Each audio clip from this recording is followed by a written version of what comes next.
Hello everybody. Thanks for being back here to this fourth roundtable. We are doing from the Fab City Foundation. This roundtable is founded by the EU Commission from the project Power Europe Narrative for Civic Ecology, which stands for PENS, which focuses on addressing climate change and environmental issues through citizen engagement and the cultural and creative sectors and industries.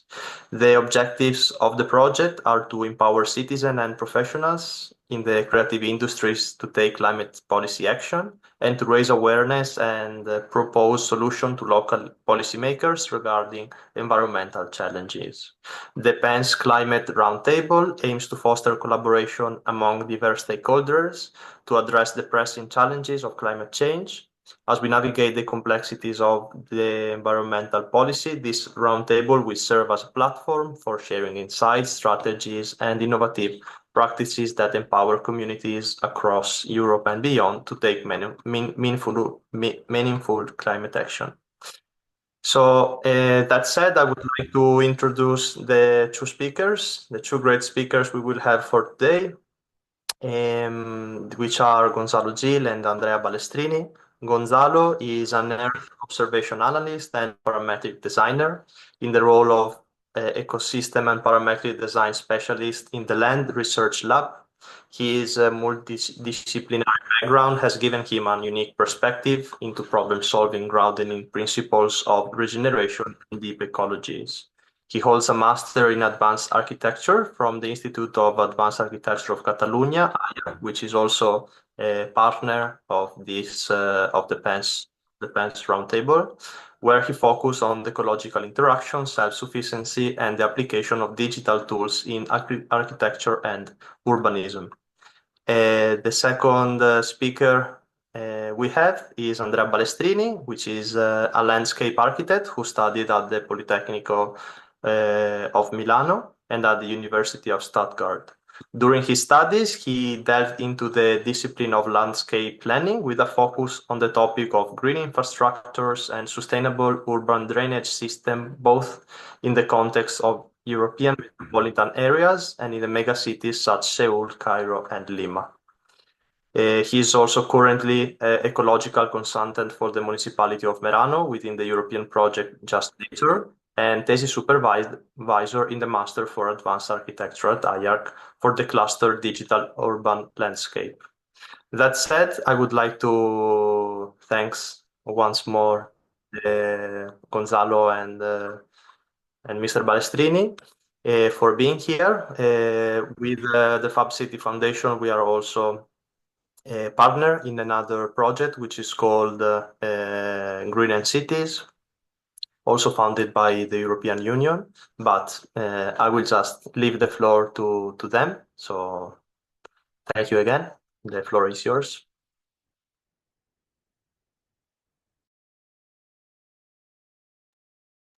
Thank you, Francesco. I'm just going to start the screen share.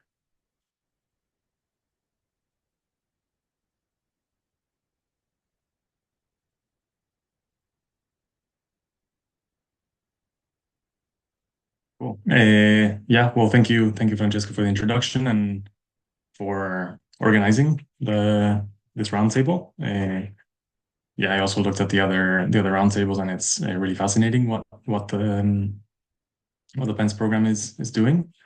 And so we'll start talking into regenerative cities and engaged communities. Just a short introduction, besides what Francesco mentioned. Basically, main thing to highlight is that I've had quite a multidisciplinary background, starting with a degree in physics, which then that took me into Earth observation to assess larger scale ecosystem changes. And then that took me to professional experience as an engineer and as a designer. So going from jumping in between, and the guiding thread or the thing that has connected most of the things I've done is a synergy or a connection between nature and technology. And And yeah, this guiding thread, despite it being multidisciplinary, it's been quite constant. And that's, going from a physics and Earth observation to designing like satellite components with generative design, and then taking me into a master's in advanced architecture, which was somewhat of a combination between all those things. And that's how I landed in the land research lab, which combined a lot of these things. So yeah, also some hope for people that are in this multidisciplinary space. There are spaces that combine many disciplines. Yeah, and now I take the floor. So I'm Andrea Balestrini. I'm a landscape architect. I studied in Italy and in Germany.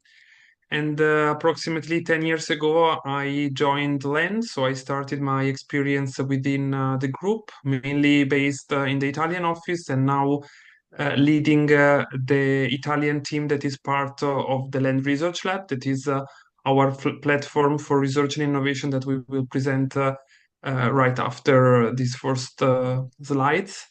I'm a passionate for nature, so I'm quite often open air. And of course, I tried to convey this passion into my work, into my job, and that's why I'm collaborating with several institutions that are dealing with landscapes and nature-based solutions. So Lenda, it's a landscape consultancy that was founded 35 years ago in Milan and Duisburg. So we always had this international soul since the beginning. We work with landscape, trying to combine in harmony architecture and nature, and we strive for sustainable development. This is the meaning of land. So it's not only the word land, but it's also an acronym to embody all these values. We are an international group, as I mentioned at the beginning. So we started in Milan and Duisburg. Now Duisburg moved to Düsseldorf, and we also opened new branches in Austria, in Switzerland, in Canada, and quite soon in Riyadh, where we have important renaturation projects in the capital city. And yeah, of course, we are concerned with the main challenges that characterized our time. So basically, we try to address climate change, urban regeneration, ecosystem degradation, and landscape governance with a set of methodologies and approaches that concern landscape architecture and thrive thanks to the inputs coming from European research projects. The Land Research Lab is a platform that stays in the middle of all the companies of Land Group and deals with science-based consulting and applied research. So our nourishment, let's say, are the European projects, and then we try to apply this knowledge into the design, into the analytic approaches, thanks to innovative methodologies and tools.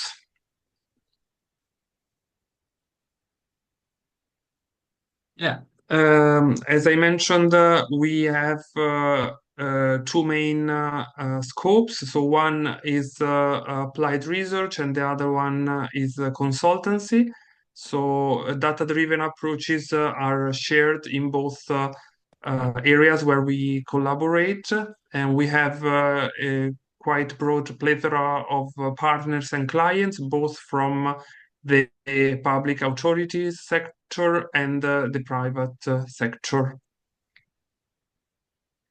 Here is an overview of the European funded research actions that we developed since 2017.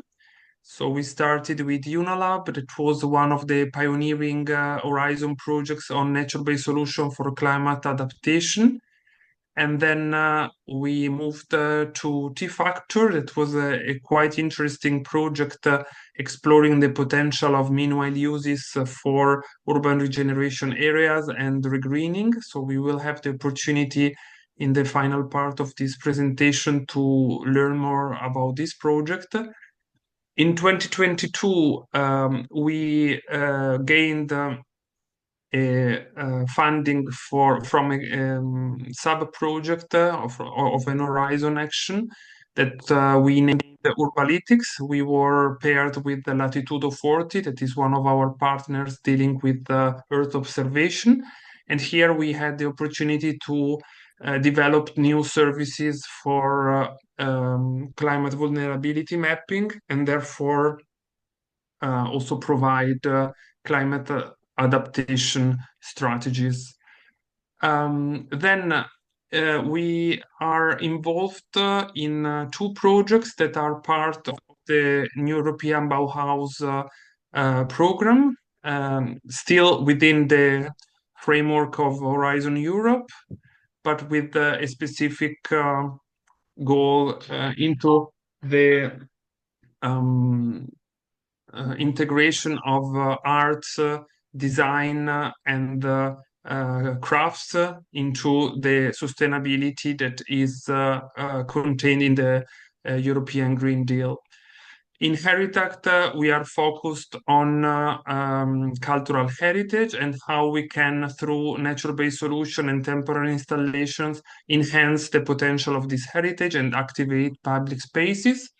Instead, in greening cities, that will be also presented in this panel, we are focused on regreening of cities and how we can achieve the goals of climate neutrality through data-driven design and assessment methodologies. Finally, the last born is Mediren. That is a project started in October 24 that is again funded by Horizon Europe and is focusing on how nature-based solution might help a critical infrastructure in the Mediterranean area to cope with the climate change and ecosystem degradation.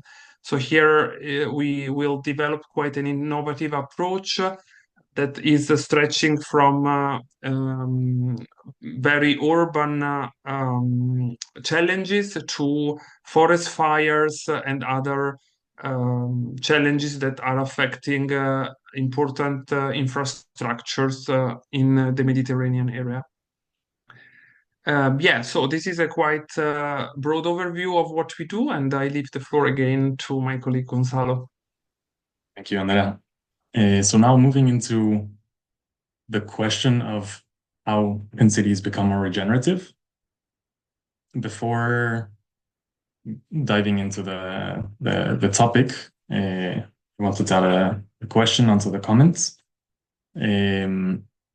which is a precursor to this conversation, which is, can you think of positive impacts of humans on nature? If you can write on the comments, that'd be wonderful. I'll just leave it for a few seconds.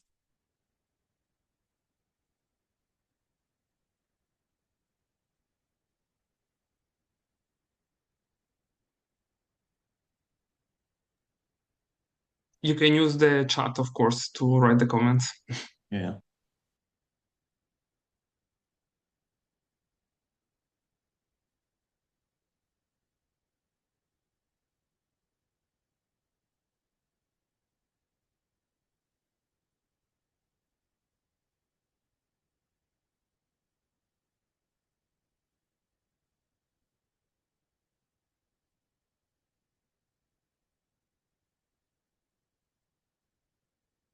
Okay.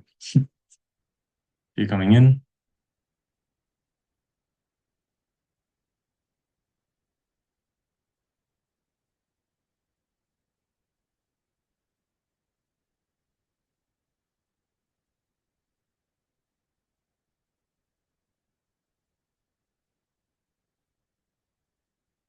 Okay, so combination of things creating new nature. One thing that struck me is, yes, that it is hard sometimes to think of the positive impact that humans can have on nature. So we'll touch on this later, but it's important to have this. What's it really called? Weeds.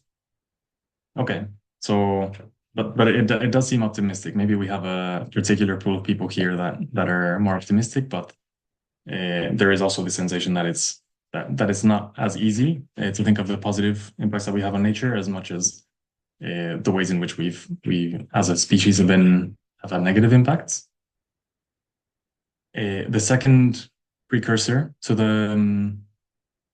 the conversation on regenerative cities is basically this narrative shift, which here might seem obvious, but I still think it's worth mentioning, that the concept of sustainability, so going from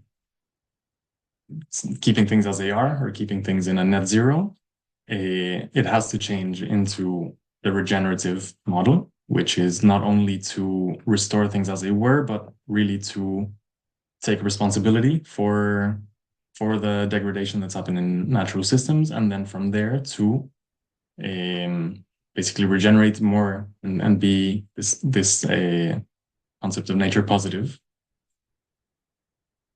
And that, many models of this, one of the models of regeneration is this idea of different levels. First, avoiding impacts entirely or reducing the impacts, so then restoring and regenerating, and then finally transforming the systems that have been responsible for the degradation. And the third precursor is clarifying what nature-based solutions is. It's a term that might be thrown around a lot and many people hear. And my interpretation is seeing that for many of the issues that are starting to arise, mostly because of climate change and many other ecosystem collapses, nature already has a lot of the solutions to these problems, and combining that with appropriate technology and knowing where nature already has a solution for this issue, be it with stormwater or urban heat islands, etc., and knowing where to also apply appropriate technology. And then moving into how almost there's two dimensions of regeneration. There's the technical and the ecological one, and then there's a social one. So from the more technical ecological, really breaking it down into understanding what is there at the moment when, for example, assessing a site, like what are the conditions then, and then moving into an implementation which from the start has a nature positive approach, going beyond the matching the ecological functions that the place had before, and then making sure that is monitored and someone is there to either steward or take care and understand how the system is developing. And the social part, making sure that people stay engaged with the movement.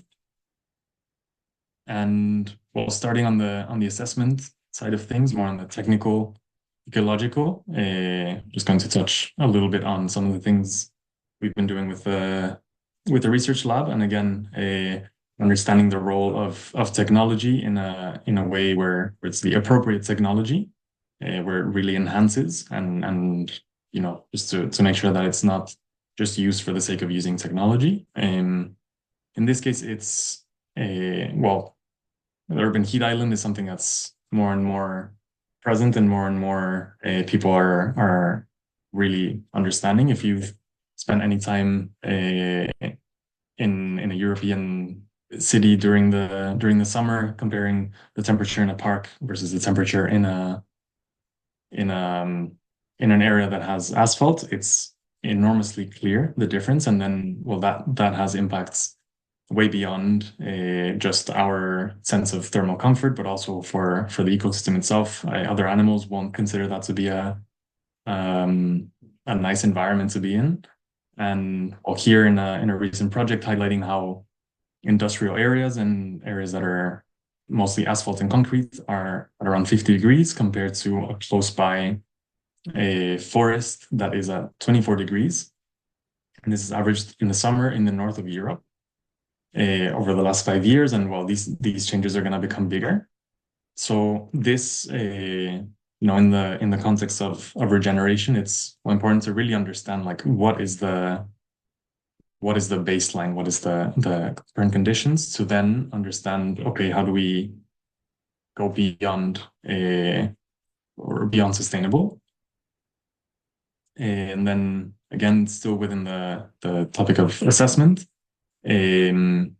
understanding. So sometimes the site is a little bit difficult to read or know ecologically what is like what are the conditions. So in this case, this was a project in which we were looking at, well, for how much of the year and different parts of the year is there bare soil, and understanding, well, all of the implications that there being bare soil can have on carbon emissions. That's habitat that's no longer able to be used, and then all of these other kind of impacts that it has down the line. And again, just on another topic that we've been exploring within the Land Research Lab, looking at carbon storage. Mostly the reason I wanted to highlight this is to highlight the necessity of this type of work to be multidisciplinary. So for this particular thing, well, I've been working with someone else in her team who's forester and agronomist, and really to understand that for these bigger problems, well, there has to be a combination of this technical perspective using Earth observation, using certain technologies, with also an understanding of the ecosystems that we're trying to understand. In this context, well, trying to understand the different carbon stocks that are present in urban forests, in natural forests, grasslands, and other ecosystems, so that in future projects that we do, we have a better understanding of how these interventions contribute to the storage of carbon and sequestration in the future. But mostly that it has to come from this multidisciplinary perspective to avoid one person becoming overwhelmed with all of the information. And from there, we're moving from the assessment into an example of a nature positive implementation. This is a project not from the research lab, but something that I was involved in recently, where there were almost two main ambitions or objectives for the intervention. First, looking at the existing site. This is in Tenerife, in the Canary Islands, where they're having very clear drought, flood, drought, flood, drought, flood. And from the start, well, on the left, which is how the place was before, there was a lot of erosion because it didn't rain for a while. Everything got very dry, and then when the rains came, a lot of erosion. So part of the objective was to become more climate resilient, and with that, to make sure that the water that came in the heavy rains didn't take everything away, and then was either redirected or captured. So that part first, becoming climate resilient for the extremes that are now happening and that we have to adapt to. And the second one being that not from matching the ecological functions that were there before, but to way exceed them. In this context, this was an agroforestry system that was also combined with like water management. And from the start, that was the idea, to really exceed the ecological functions and go from not just planting things, but in a way that's really nature positive. And just a little more detail into what the implementation was like with this nature positive approach. Well, we went for very high species diversity, a lot of different fruit trees, a lot of different species that took many different parts of the kind of different niches. And also going back into this topic of nature-based solutions, where yes, we were able to almost move the or like design and shape the land in a way that was more favorable, considering that aloe vera in this case, for example, was very helpful for soil retention with water with very deep roots. So in that case, knowing where we can find allies in the natural world and understanding that it is also like instead of going for a very complicated technology, it's also very, for many reasons, very strategic to work with nature, and that's a nature-based solution. Another example of that, we had a lot of citrus trees that don't like wind, and in that place there was a lot of wind. So using different trees that are more resistant to that, to be able to protect the less wind resistant ones. And again, like a strategy of using nature, not using, but working with nature. And well, this is quite recent, but 2 months after the planting, this is what the site is looking like, and it's quite healthy. It's very diverse. It's very rich, and yes, way exceeding how it was before, how the site was before, where there wasn't much diversity, and a little bit this shift from just sustaining things to really going to the next level. And just touching a little bit on the impact of monitoring to understand, well, over time these interventions, like how are they faring, and it's quite important to make sure that the monitoring is built into the process. And I also wanted to touch on a project where I wasn't personally involved in, but it does highlight how in the land research lab there is this approach. So this is a project in which followed a very similar structure of assessing the existing conditions, and then with that evaluating different configurations based on what the objectives of the project was. Again, working with nature, like working with nature-based solutions for dryness, flooding, allergenic risks, and other parameters. And then with that, understanding how can this support the implementation of nature-based solutions, and almost this catalog, and how they compare with, or how they can address some of the issues in the site, like air pollution, droughts, etc. And then matching these specific solutions with how do they touch on what is needed on the site, looking at from the assessment level to then this regenerative approach, and from there predicting the ecosystem services that can be produced in the future. And then, of course, there's an important role of monitoring.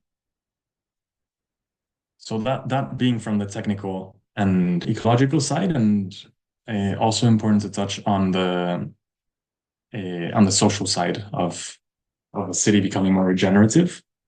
Reconnecting people with nature, that's the central mission of land. That's also like part of my central mission. And part of that, it's almost this reinforcing feedback loop where more people becoming more reconnected with nature leads to more engagement, leads to more awareness of natural processes, leads to more of these projects and more of the regenerative projects that we need. And also within the project that I mentioned, where it was the implementation of a nature positive system, that's not in an urban context. That was more in a rural context, in this place. But that same mentality and that same approach can be taken in urban contexts also, and if that's the baseline, then it's a very good place to start from. And yeah, from here I leave the floor to Andrea to talk more about community engagement. Yeah, I have to be allowed, it seems, to share the screen.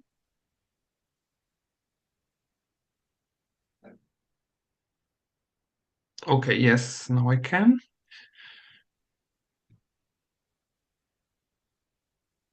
So,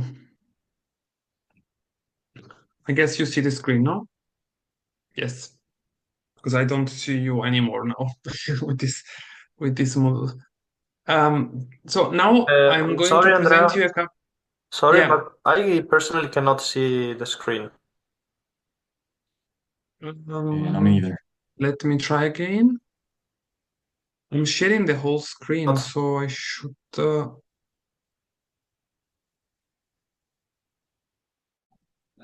Let's try with this, just with the PowerPoint. So maybe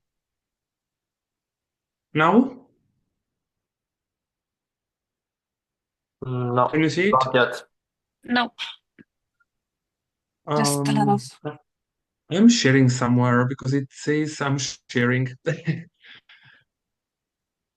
Mm, let's. I try again. Otherwise, we go back with the Gonzalo. Yeah. Yeah, now yes. Yeah. Okay. Perfect. And also the full screen. Yes, perfect. Okay, perfect. So in these two projects that are two projects funded by the Horizon program, we had the opportunity to apply this approach of reconnection with nature and nature positive adaptation, including the participation of people, of citizens, but not only people, also non-human stakeholders. That is quite a trend in the landscape practice and European research at the moment. So back in 2020, we embarked this adventure with the T-Factor project that promoted meanwhile spaces to face the urban regeneration paradox. So the aim of the project was to reduce the deterministic approach of master plans that usually are quite big intervention that are affecting not only the local environment but also communities. So mainly they propose a top-down setting that most of the time clashes with the local needs and with the memories and the dynamics of the place. And so here the idea was to include art and culture and social practices already on site to create public value and to improve the vitality of the places. In the project, there were 6 pilot projects that were basically big urban regeneration areas. We mainly focused in Milan on the former Expo site that is mined.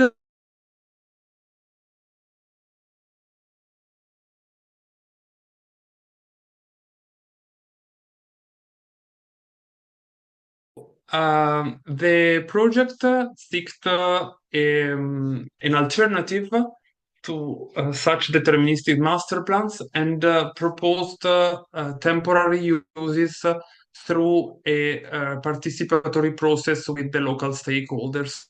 We had the opportunity to implement some prototypes and to then publish the results that are available on the project website if you are curious to know and to learn more about them.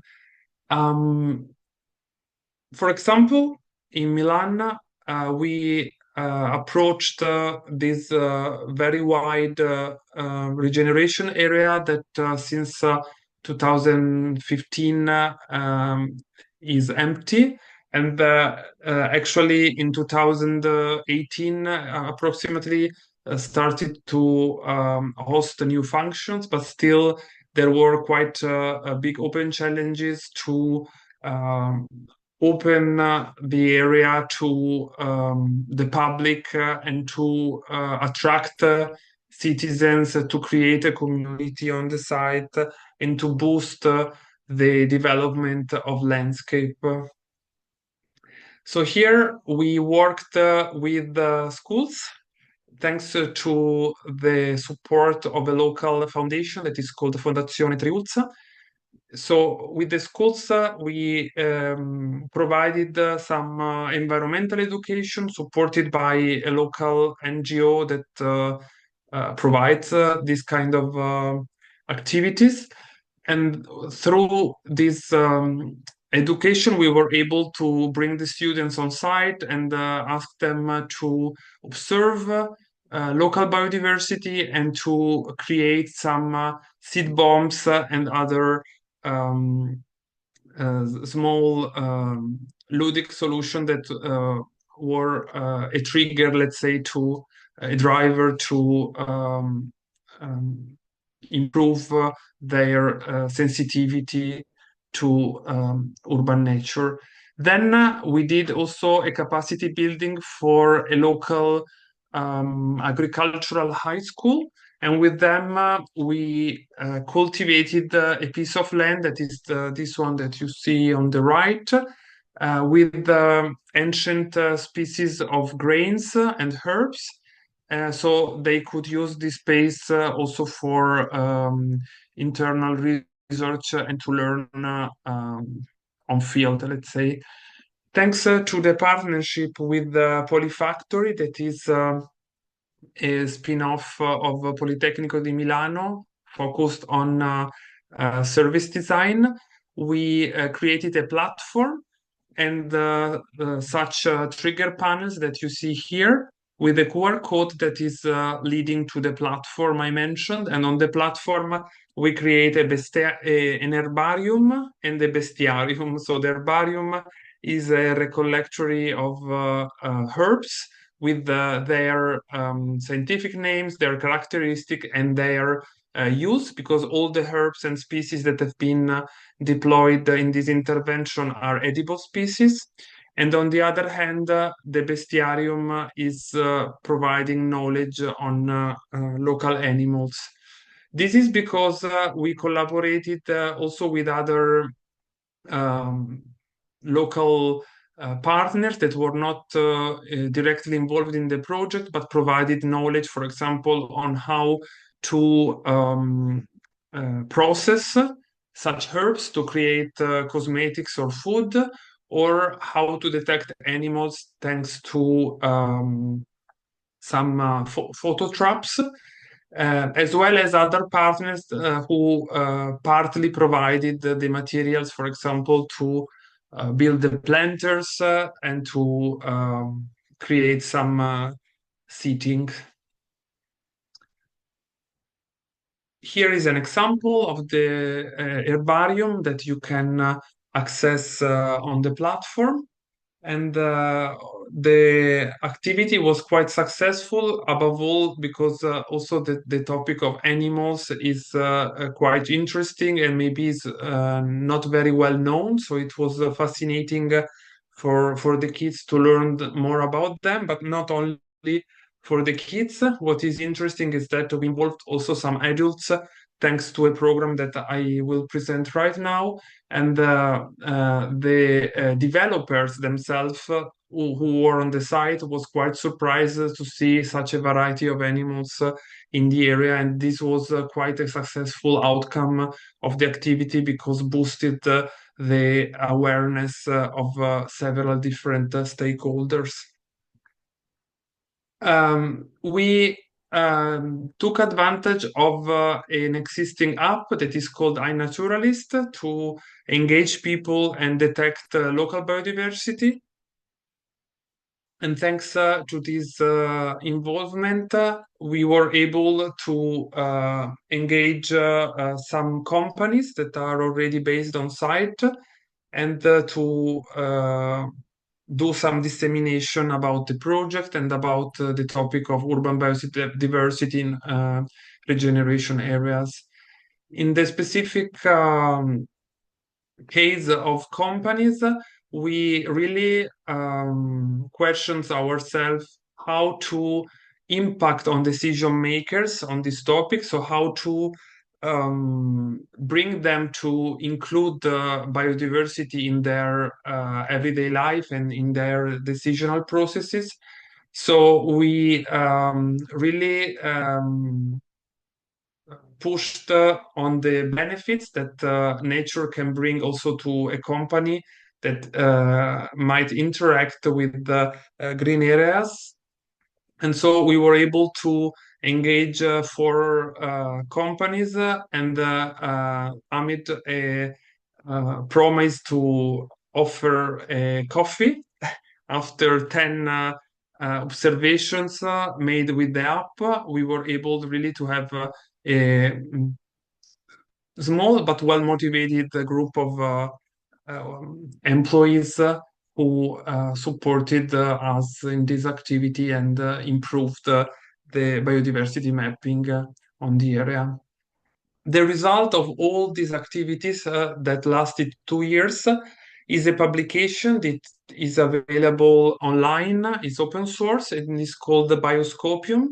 So Bioscopium is a set of guidelines for mapping biodiversity in urban regeneration areas. Here, the idea was really to engage different stakeholders also in the mapping of biodiversity. So basically relying not only on the information available from public authorities that are usually provided by experts, but also from citizen science. So combine the two dimensions, because mainly in urban regeneration areas, you need both of them, as they are maybe not well mapped, not well known, or also because you want citizens to be more engaged, to be empowered in the change that is going to happen, and this is a way to bring them together on a crucial topic. So here I will go very quickly. We did, thanks to the support of a local ecology company, we did a mapping of the biotopes, and we observed how in a bunch of years the observation through the app iNaturalist increased. And so we noticed that actually in the 2 years when the T-Factor project was active, that were 2022 and 2023, the observation skyrocketed, and we were aware that at least we had an impact, if only momentaneous, on the awareness of people. So, and the guidelines have the scope to bring to placemaking actions, of course, because we are landscape architects and we want to realize something in the landscape. So the landscape intervention might be very small interventions, such as these examples that are still nature-based solution and can be implemented also in temporary spaces. The last project I'm going to present is called Green in Cities. It's a project that started last year in January 2024. Is involving 5 leader cities all across Europe, and all these cities have in common that they are among the cities awarded with the climate neutral city award, and some of them also achieved the Climate City contract. That is a very important step to engage the city with the European Commission for the implementation of climate goals. So in this project, we are dealing with vulnerable groups, with more than human stakeholders, and with the cutting edge technologies that are among the priorities in the European research at the moment. So in this case, we mainly support the city of Prato in Tuscany, that is quite a well-performing cities at the level of green urban policies and climate adaptation measures. So we are taking advantage of their knowledge and their capabilities to run a quite in-depth analysis of green spaces and their performance. And this was a part of a co-analysis phase. That means that we didn't do it on desk without interacting with the city councillors, but we were able really to engage with the municipality and to do together also this part, even involving some other stakeholders that are the schools of the pilot area. Yeah, here is another example how the green areas can be mapped also concerning their climate adaptability. The interesting thing of these maps is that to gain the urban heat island risk mapping, we were really concerned to map not only the environmental indicators, but also the social parameters such as the population vulnerability or the urban exposure. So these mappings are not useful per se, but they support strategic actions that can be undertaken by the cities involved. And the perception and the assessment of green areas as performing areas, as performing devices, let's say, climate devices, of course, will support the master plan of a pilot compound that is this cool compound where we will focus mainly then on a small intervention around a sports center that is this one here. Here we run with the students not only the co-analysis, but also the co-design session. We had really a lot of students and classes involved, and we were able to understand how they perceive the area, what they envision in terms of green areas, in terms of biodiversity. And now we are going to translate all these thoughts into design outputs. But also we had talks and co-design activities with adults, in this case with some teachers and with the directors of the schools, so that both levels are engaged. Some other partners run quite interesting analysis about safety, about gender inclusion, and all these results will, as I said, come out into a design that will create a new biome, let's say, a new thriving landscape to build all around. So I think we can wrap it up. I will then leave the conclusion to Gonzalo. I just wanted to show you which might be, after all these inputs, a vision for the future. So we believe that cities must be more regenerative and they must create new nature in this nature positive approach that is an approach promoted by the World Economic Forum. We are actively involved in a task force for nature positive cities.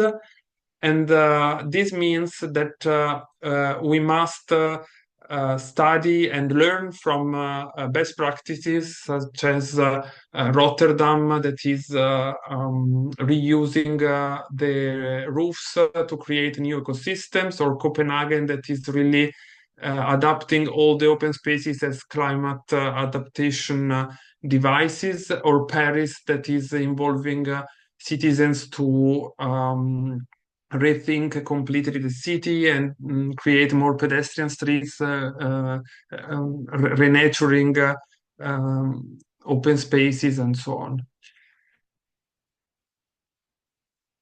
So, Gonzalo, I leave you the floor for the final part. If you wanted to say something more, yeah. Yeah, I mean, mostly, I think I'd rather also leave time for questions and discussions. But some actions that we thought together, and then I as possible things for people to become more engaged with regenerative practices, especially in cities, and also to become more engaged in general. Little things, but very effective, such as community gardening, just to become more aware of natural processes, what things are happening, and also observing natural processes. Andrea suggested yesterday, and I think it's a really good suggestion, just to go to a park and note things, observe what's happening, and that's really quite simple, but quite strong. And then if there's big urban decisions or ecological decisions like urban ecological decisions to become well informed of these changes that are happening in city scales. And then beyond the individual, making sure institutions that have large outreach to become more engaged with these topics and be part of the narrative shift, be part of from the technical and ecological to also the social. And going back to the question from the start, well, I'm glad to see that it seems quite optimistic. Maybe this is a subset of people, but that is also part of the narrative shift, to see that we can have this positive impact on nature and return and reconnect. So yeah, with that, we can open to any questions and discussion. And yeah, thank you again for having us. Thank you very much, Gonzalo. Thank you, Andrea. We still have a few minutes, so I would like to ask the audience to feel free to make questions by putting on their cameras or just putting the questions in the chat. I can't raise my hand, so I'm just gonna shoot it out there. I know that Land did a very interesting workshop where they were mapping safety and I think there were schoolyards, and I was thinking for Reykjavik, because we are thinking also a bit about schoolyards. And I was wondering, it's just a thought. Did you see any differences in the sort of in how children see areas of safety and the teachers, because it's I can imagine that they use the space in different ways, and maybe they know where bullying takes place where we might not realize is taking place. So it's an interesting, yeah. Yeah, actually, we didn't map safety ourselves. So there is another partner of the project that is called Abud who did that. However, what we perceived from both projects I have shown, as in both of them, we had the opportunity to work with kids, is that we had at least an insight on how they perceive the landscape. Not the safety itself, but how they perceive landscape and nature around them. And the results are quite, how can I say, interesting. So at least in the Milan case, we were quite astonished 2 years ago when we did the activities with them, because we realized that there is quite a disconnection between children and nature. I assume that in northern countries is not like that, but at least here in Italy, one of the questions were like, "Oh, I didn't know that this vegetable was able to rot in the environment," because they see everything in the supermarket and they think that that is nature. So they expect the nature to be like the perfection of the shelves in the supermarket. So we really had to start from a very basic level in that case, because enthusiasm was not lacking. However, knowledge was very low. Yeah. Yeah, we see that also in the PISA, just the understanding of sciences and nature is declining. So I think it's, yeah, important to find ways to address that.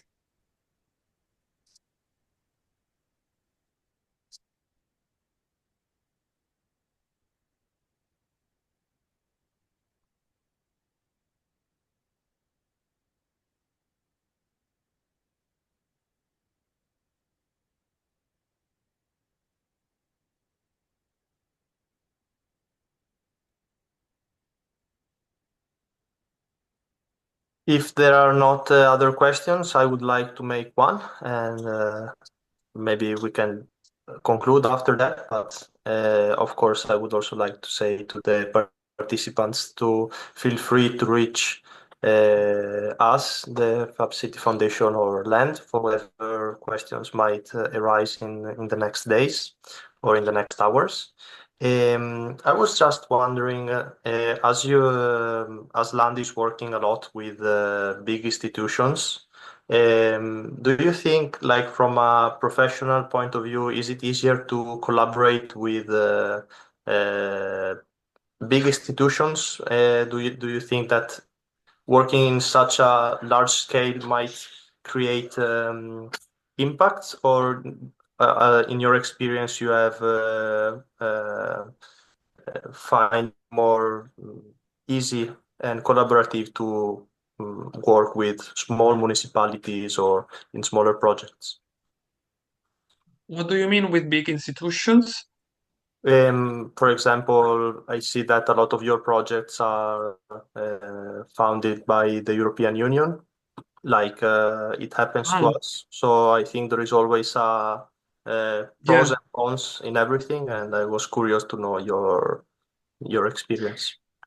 Well, if we talk about the European projects, we work for the European Commission, not with the European Commission. So it's slightly different. And actually, the European projects are far smaller than the other projects that we do, in the sense that they are big in terms of timeline, partners involved, and energies, researches, but then the intervention are very local. So basically, it sounds like a paradox, but in those projects, we have really the opportunity to work with the community and to interact with the people on site. In the other projects that we do as a consultant, being them private or public, this connection with the people is not granted. At least it's not even part of the assignment that we have with them. So basically, um, in some big master plans, for example, that we develop, the distance between the communities and the professionals is wider. On the other hand, the awareness about climate emergency and landscape is higher and higher at all levels. So it became easier to work with different stakeholders. I don't know, Gonzalo, if you wanted also to add something. Just a minor note that, yeah, it seems like there is a almost a threshold in which a lot of time is taken up by bureaucracy and coordination and yeah, and with just honestly arranging calls and arranging how meets go. So there it's a tricky balance to find. But yeah, I also agree with Andrea. But in that regard, it's quite varied, and I'm sure there is a sweet spot in which it's not all the time is spent in like the coordination of so many different partners and the coordination of so many different stakeholders. Yeah. I have a question of this timer. Yes, Lars, let's Yeah. feel free. Okay. Yes. Okay, cool. In terms of like when you interact with the local community when you're doing a project, how often do you revisit with the same community? Like, how do you find it in terms of like incentivizing engagement with them? Like, do they gladly get involved in projects that you're doing, or how do you kind of reconnect with them after time? Yeah. It's a tricky topic because usually these engagement happen within the time frame of the project. So during the project, we try to keep a connection with the people. Most of the time, we work in areas that are not next door, so it's not possible to have a weekly connection with them. But at least every 2-3 months, we organize an event to keep going the conversation and to make them part of the analysis and then design process. However,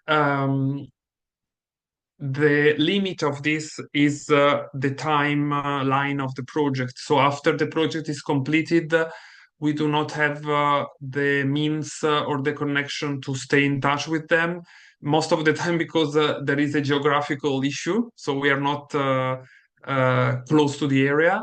We are not working anymore on the area. And so if there is not a strong governance that was already there or that develops during the project, most of these activities fade out after Okay. the project completion. Yes. Thanks.